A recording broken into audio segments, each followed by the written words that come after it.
Chief Crockett. Yes, Mr. Crockett, I'm calling long distance. Uh-huh. Can I talk to you for a couple of minutes? Sure. My name is Gordon Winrod, W-I-N-R-O-D. Uh-huh. And I'm calling long distance from Gainesville, Missouri. Uh-huh. I'm 66 years old. I have 11 children, and I have 45 grandchildren. Uh-huh. I'm a Christian minister. Uh-huh. In all my years. Uh-huh.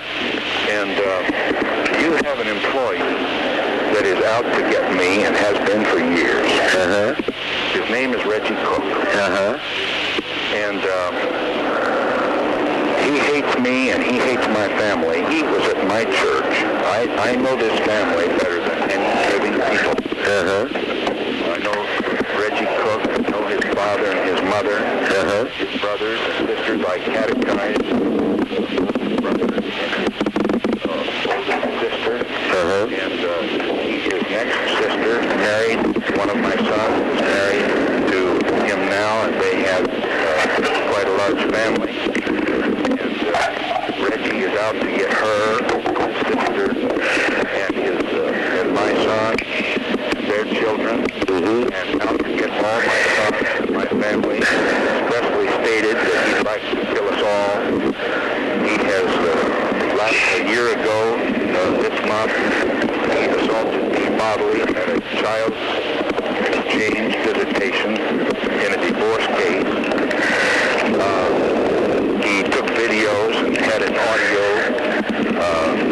He assaulted me, trying to get me to make some resistance so that he could attack. He reached for something. I'm going to say a gun. I have never known him from 17 when he didn't have lots of guns. He came to my church house 9 years ago. They were part of our church, you might say, or they used to come to my church for 20 years, 25 years, 23 years, until 9 years ago. He was interested in one of my daughters and tried to come through the window at 3 o'clock in the morning to see her. There was a little conflict there, and he came to church one night with his gun in his car beside me, 17 years old. He pulled the gun. My son went through the window, manually took it out of his hand by force, talked to him for 15 or 20 minutes and sent him home with his gun. I called the mother the next day and I told her I don't want that boy in church anymore, and he can't come to Latin class anymore, because I wanted her to straighten out the situation, and she did the exact opposite thing of what she should have done. She didn't correct him, she corrected me by simply justifying whatever he did. And from that day, 9 years ago, to this fellow's one goal in life, his one highest aim, is to bring harm to me and my family. I don't know whether you know him very well or you understand him at all, but I can tell you that I know what motivates him. He's married to a Cuban, but that's not to his advantage, because those people are not like we are. They're not interested in the things we're interested in. And he uses his badge. I have 2 daughters. Of my 11 children, 2 daughters are right now in divorce procedures. And they're married to 2 brothers out of a family in North Dakota. And this family now, Reggie has joined in his conspiracy to do us damage. And he has personally appeared in both of these court cases to speak against my family, against me and my children, my daughters, my grandchildren. And it happens that, are you getting bored? No. Good. I'm listening to you. Good, I appreciate it. It happens that the father of my daughter's children has, for the past 10 days, had his children in captivity to Reggie and his wife in Reggie's house in Sherwood for the past 10 days. Now, you got a whole earful. I can tell you a lot more. But the man is violent. He's not mature. He's full of madness and rage. He wants to kill me, and has said so. His father does, and he has said so. And I have suffered at the hands of this family, and this is the first retaliatory thing I have done, period. I feel that you, if you have him employed, know what you have employed. I now have an unpublished telephone number, and it's because of this family. I don't know their telephone numbers. I don't know their street addresses. I don't want to know. They have called me scores of times, if not 100 times, all hours of the day and night for the past years until I was forced to get a telephone number that they don't know. I've been harassed constantly by this man and his father and mother, especially his mother. He and his mother, and now his wife. And why would they want to harass you? Well, it goes back initially to 9 years ago when he pulled a gun, and my son took it away from him on the church grounds. He was at church. And he came back with that gun. He always used to carry in his trunk. He always had guns. He was 16 years old, 17 years old. He had this big old car, and he always had guns in the trunk. Or he had a pistol in his hand. And of course, he was 17 at the time, and somebody might say, well, that's not something you could hold against him today. But when he did, and I corrected him, what I meant for him to do, the reason I called his mother the next day, was I wanted him to come back and ask for forgiveness and make things right. But he didn't. And that's not what she had to do. So it's been from that time to this, their hatreds have just grown to where, really, they're out of their minds. They're not sane. Well, have you gone to the legal authorities up there? Well, a year ago when he assaulted me, and you know, I say assault, he hit me on the hand. What he was trying to do is grab my wrist and drag me across the barbed wire. Well, it ended up in a karate blow. He yelled a karate yell, and then he smacked me with his hand, but he didn't hold. He went to grab my wrist. It was a left-handed hit. He had in his right hand up by his head this audio-video camera. And he was armed. My daughters were present. Children were present. It had just gotten dark. He used language, vile language, that my daughters had never heard. My own daughters that have families had never heard. He used language that we don't use here at our house. We don't use the kind of language that I heard. And what he was trying to do was antagonize to physical reaction. And he didn't get it out of me. I'm a peaceful man. I have never hit anybody. And I made up the story, and I wrote it out 2 pages, and I submitted it to our local sheriff. And he gave it to the prosecuting attorney, and I guess it went into the wastebasket. But, it's not, there was no great visible physical damage that he did. And prosecuting attorneys don't prosecute unless an arm gets half chopped off or something. Well, what is involvement in the divorce proceedings? Why did he be in North Dakota? Well, that's why I'm asked. Why would somebody want him to testify? And why would he go to the expense and the effort to go up there? Yeah, why should he go to North Dakota to a courtroom to testify if it were not simply out of his rage and hatred and madness? Well, what sort of things is he testifying to? Oh, how he was part of our church and how our religion is bad and how when he found it out he left. Of course, he didn't say that he was here following our religious teachings for 23 years. What church are you affiliated with? Well, I was at First Lutheran Church in Little Rock, and I was pastor. That's where I met these people in 1961. That's 31 years ago. I graduated from a Lutheran seminary, and I served in that congregation, and they were members there at that time. And then I had a conflict, and I went away independently, and I established a congregation in Little Rock, St. Paul's Lutheran Church in Little Rock, and they came to that church then, and they left that downtown church, and they followed my teachings for 23 years, as I say. And then when this conflict came up 9 years ago about this gun, then they decided that they had to hate me and fight me. And he went to North Dakota. He has been up, he was here less than 3 weeks ago. He was in Gainesville to meet together with one of the men that's married to one of my daughters in this divorce conflict. He was in court down here in Gainesville in last April the 27th and 28th for 2 solid days. He stood there with his mother and father and his wife and children on the steps outside the courtroom for 2 solid days, so that he could go into that courtroom and testify against us. And he pulls out his police badge and shows that he's a patrolman. He carries a big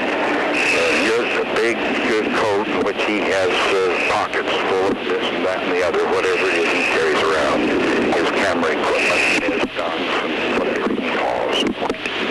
And then it's the same in North Dakota, and he's up there and armed with his guns and whatever paraphernalia he has, his audio mics and such.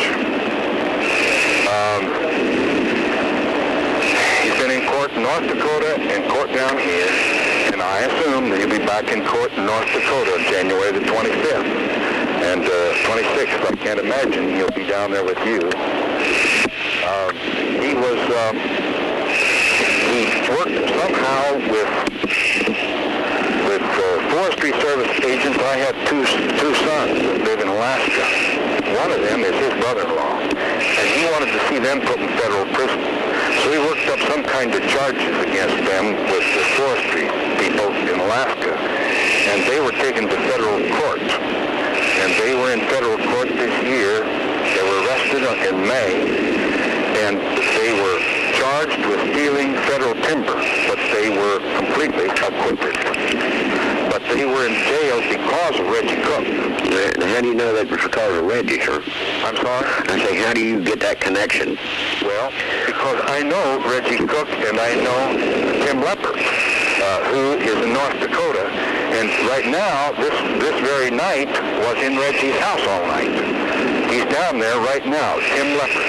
Tim Leppert went to Alaska, and Reggie's mother and father were in Alaska, were in Anchorage at the court hearing, sat on the prosecutor's side against my son, who was acquitted, and the federal prosecutor lost his case because it was all trumped up. I had 4 sons simultaneously in federal court in Anchorage only a few months ago in September, and they were there because of this hatred. And my 4 sons had never seen the inside of a jail before in their whole lives. So they're family men.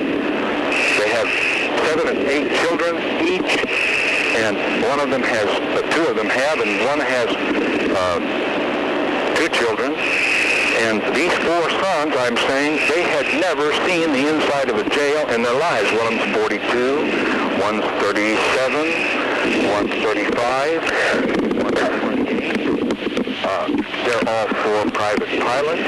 They're educated. They're smart, intelligent, hardworking, industrious, and honest. They've never fooled with dope or liquor, never watched television in their lives. They were raised in a Christian home where we have not had television in our home in the 30 years that we raised our children. So you know how they were raised. My girls are virgin girls. They date when they get married. And these girls wear skirts down to their ankles, and their hair has never been cut. My boys are trim and clean. They don't wear hair down to their necks. And they're not hippie types. They're educated. They've had 10 years of Latin. They're Christian men. They're God-fearing men. They're holy men. They don't smoke or drink, not a one of them, or ever watch television. Now, Reggie Koch can't say all that. Reggie Koch was raised by his mother to spoil him rotten. She gave him anything. He could kick her in the ankles. She just stood there and took it. This Reggie Koch is full of rage and hatred for God's people. I know very well if you're his employer, that you see things in him that you wonder about. You have to, because he is not police officer material. One time I heard that he had a police job down at Circa, and I called on the telephone down there, and I said, do you have a police officer on your police force by the name of Reggie Koch? And this man said, no, and we won't have. And that's, I don't know, 5, 6, 7 years ago. I don't know when it was. 4 or 5 years ago. But I'm not calling you just to have you can Reggie Koch or to get you all worked up against Reggie Koch. But I'm calling you to let you know that I'm being persecuted by him, and it's out of hatreds, deep-seated hatreds that do not go away. And I have not retaliated in any way except this call, this telephone call, and I had to work myself up hard to make this telephone call. And if you would like, I'll be glad to put anything in writing that I've said to you and sign my name to it. If you want any information, I'll be glad to give it to you. I know this family better than any living human being. I was their minister for 23 years, from 1961 until 1984, I guess it is. And my name is Gordon Winrod, and my telephone number is unpublished. I'll be glad to give it to you for private use. My address is Route 4, Box 23, Gainesville, Mo.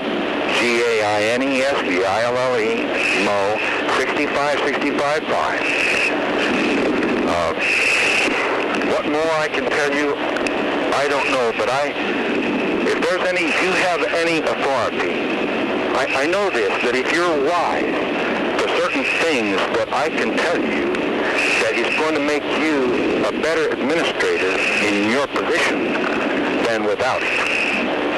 And you'll be more wise to what he's up to as he goes from day to day. Well,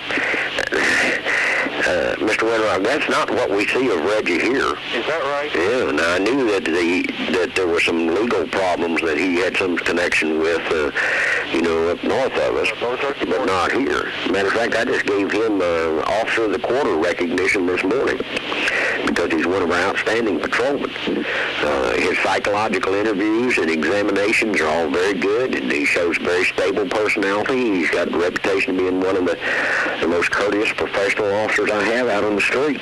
Well, I'm surprised. A very hard-working, very good performer. What do you know about that? Well, I'm really surprised to hear that.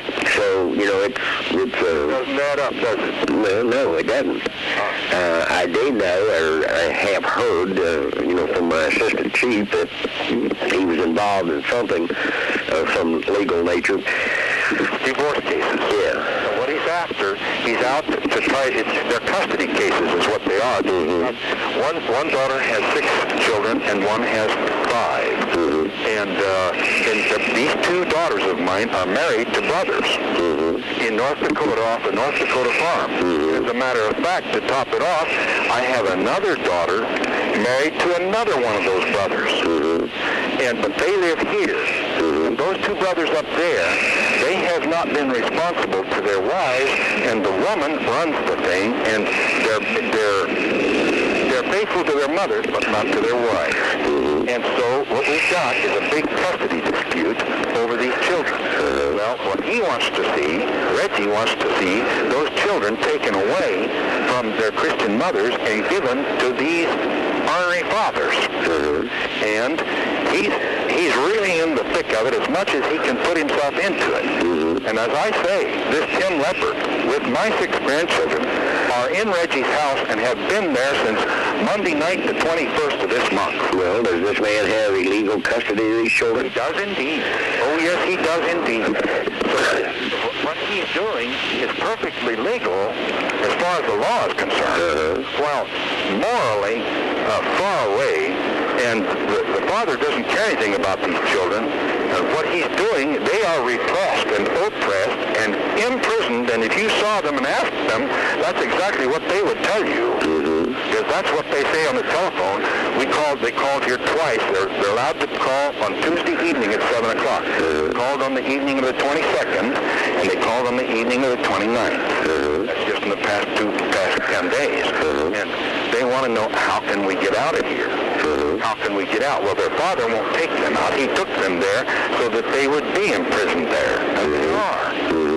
Against their better judgment and will, but they're just weak little children. The oldest one is 11, and then there's 9 and 8, and then there are 3 smaller ones. Now, have the courts up there granted custody one way or the other in this case? Well, yes. Now, this case just ended. It's one case I'm talking about for the children down there. And he has been awarded joint legal custody by the court. So he has these children. She really has them most of the time.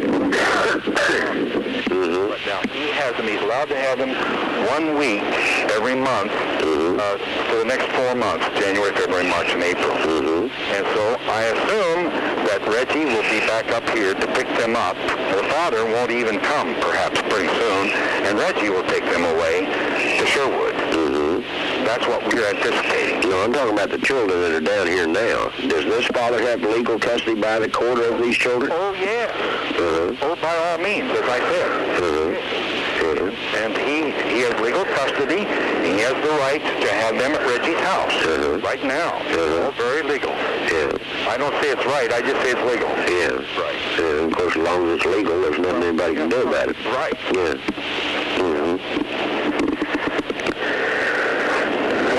When he goes to these court things he's talking about and these legal matters, you should behold him in action. You wouldn't say, that's my fine police officer. I can promise you that. You'd say, I can't believe it. Well, he doesn't, he shows no appearances whatsoever of being a vindictive or a spiteful or hate-filled man. And I think I'm a pretty good judge of people. I'm a retired Marine Lieutenant Colonel, and I've been the chief of police here for 2.5 years now. I sent Reggie to the police academy. He came out number 1 in the police academy. He so far to this date, for a young police officer, he's got a very distinguished career. Which I can promise you, if you stay there long enough, just too, you'll see a completely different person eventually. But why, how can you explain, you say, you had this incident 9 years ago, and that he still is all bitter and upset about it? Why would something like that last for 9 years? The hatred of his mother, and you'll have to see, there's something you can't see, and that's the religious involvement. It goes far deeper than anything you can imagine because of that. He is married. I say he's married a Cuban. Have you met her? Yeah. My understanding is she came from Cuba. And so there's revolution involved. And it won't surface. It won't show itself to you. But I understand it.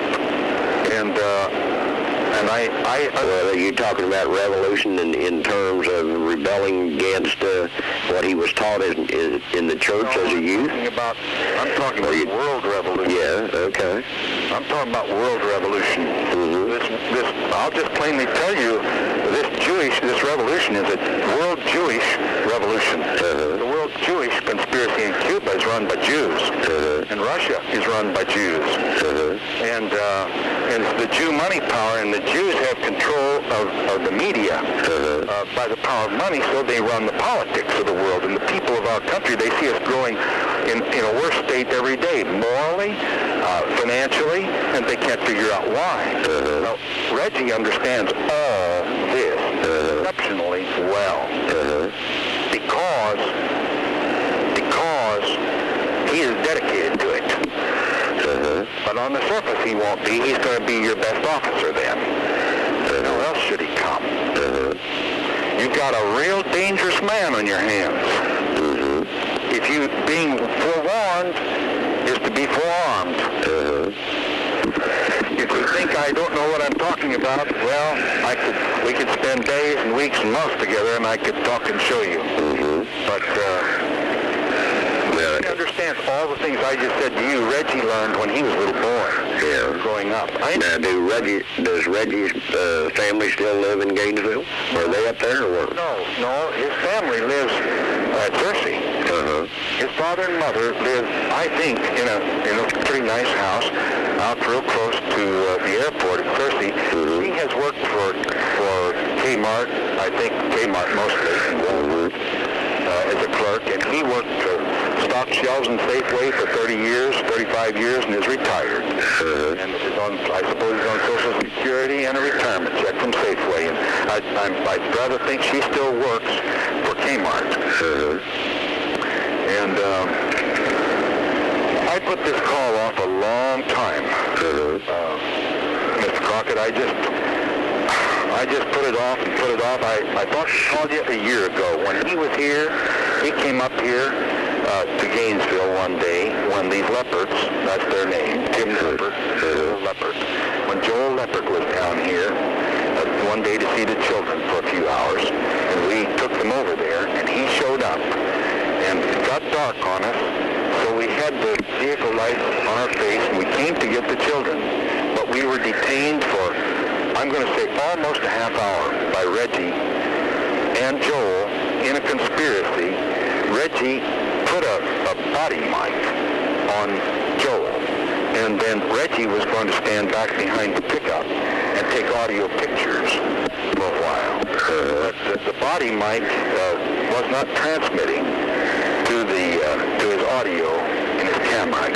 So what he did was he had to get real close to the scene, and he got up right up to the barbed wire fence, and I was on one side of the fence and he on the other, and all we were there for was to get these children transported from one vehicle to another so we could take them home at the close of a visitation. But it took us nearly a half hour, at least 20 minutes, 20 to 25 minutes, to transport children from one vehicle to another because of the conflict. And Reggie had no business there whatsoever. It was Joel's children to be returned after a visitation to my daughter Quinta, and Reggie was there simply to cause trouble. He did. Well, how did Reggie come to know your son-in-laws? He found out that they were in a divorce case. When he was in court down here last April, the judge asked him, how long have you known Tim Leopard?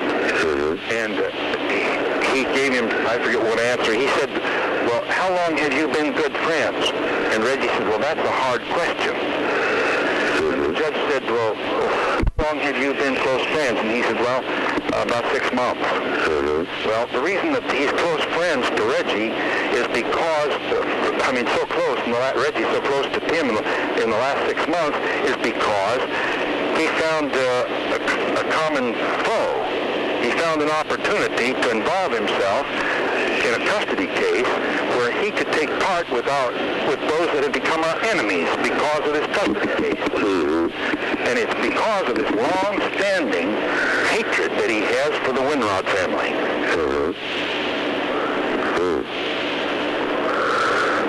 Believe?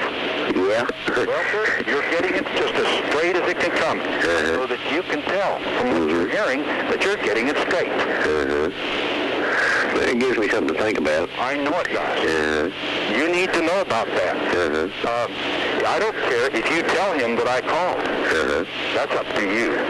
But in my opinion, you'd be, in your position, you'd probably be wiser to just watch in view of what I told you.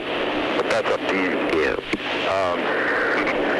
But I know, there's no way I can convey to you the madness that exists in the heart of his mother and himself, and now his wife,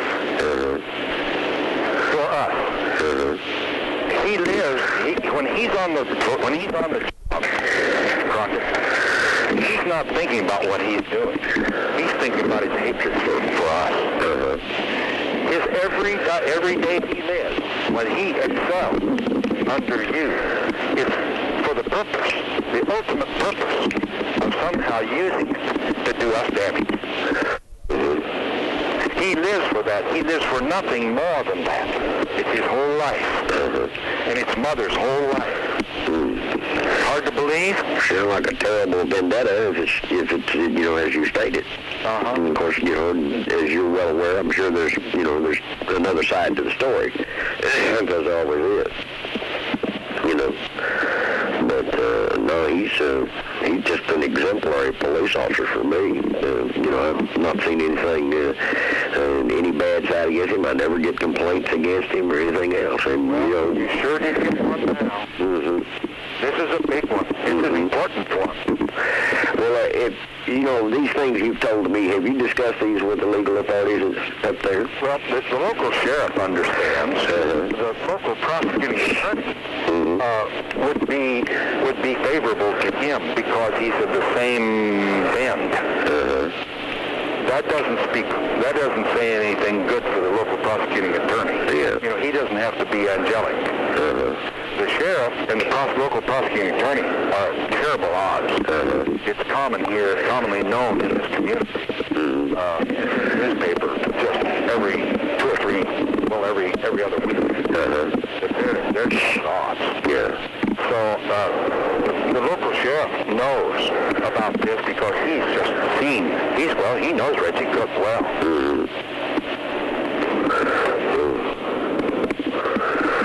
Well, there's nothing I can do but sit and watch him. I know it. You know, watch his performance. Well, if you know what I told you, you can. I'm not just trying to get him into trouble. I just want you to know, maybe there's some way, if you do know, that you can help me. Because I'm a law-abiding citizen. I've never been in jail for anything in my whole life. I've been there to visit prisoners with a Bible in my hand as a Christian pastor. But and none of those 4 sons I was telling you about, none of them. I had one son, my 5th son, who got into a problem one time. But it's not on his record anymore. It was when he was a young fella, 16, 17. But it's not on his record. It has no record. Yeah. You understand what I mean? Yes, I understand. Yes. And it's something we don't like to discuss because it was a childhood thing in the past. And but my 4 oldest sons never saw the inside of a jail. And there's never been any liquor or dope or tobacco in this house. Reggie could testify to that to you too. If you wanted to ask him about my 4 sons, you get a reaction. I'll tell you that. Now you could sit there and get a reaction. You'll see something you never saw before, I'd say. You see some fluster and bluster, I think. Okay. Well, I appreciate your call. Well, I thank you for appreciating my call. Thank you for giving me your ear so long. You have my name and address. And you could drop me a line if you wanted to talk to me or you wanted me to call you. I'd give you my phone number if you want it. No, I don't think I need it now. And I won't say I won't call you again, but I don't want to. And I thank you for listening. Well, that's what I get paid for. All right. All right. Thank you, sir. Cheers, sir. I'll say goodbye. Goodbye. Goodbye.